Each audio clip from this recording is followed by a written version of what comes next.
Cette consultation sur des races à risque concerne assez peu de dermatoses congénitales qui vont se développer un petit peu plus tard. C'est essentiellement l'ichthyose chez le retriever, et elle est très fréquente, ça concerne 30% des retrievers, donc c'est intéressant de pouvoir la détecter très tôt.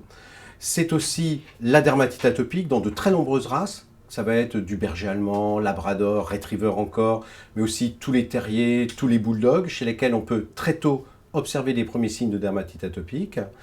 Et ça concerne aussi la syringohydromyélie, qui est une maladie neurologique, elle, mais avec des manifestations cutanées chez KV King Charles. Et dans ces cas-là, l'examen clinique est assez simple. Pour la syringomyélie, il suffit de caresser un peu le cou et voir si le chien se gratte. Pour l'ichthyose, il suffit de regarder l'abdomen de l'animal et si le ventre est noir ou s'il y a déjà un squamosis, c'est qu'il y a tout simplement ichthyose, ou mieux, demander au propriétaire lors de l'achat de faire un test génétique puisqu'il existe un test génétique. Pour la dermatite atopique, on va prendre un exemple d'une race à risque avec un chiot bull terrier et je vais vous montrer ce qu'il faut regarder pour voir s'il y a déjà des premiers signes de dermatite atopique.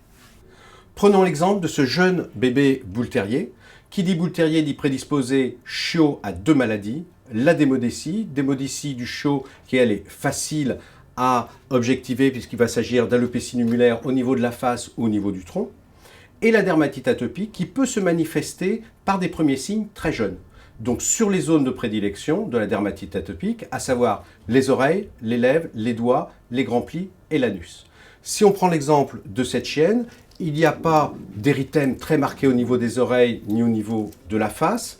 Au niveau des espaces interdigités, il n'y a pas de lésion non plus. Et il faut bien regarder les espaces interdigités et le pli inguinal, notamment chez le bull terrier. Et par contre, au niveau anal, on voit déjà qu'on a un début d'anite qui peut être un premier signe avant-coureur de développement d'une dermatite atopique. Et donc, on va pouvoir commencer à parler de cette maladie-là et mettre en place éventuellement des traitements préventifs.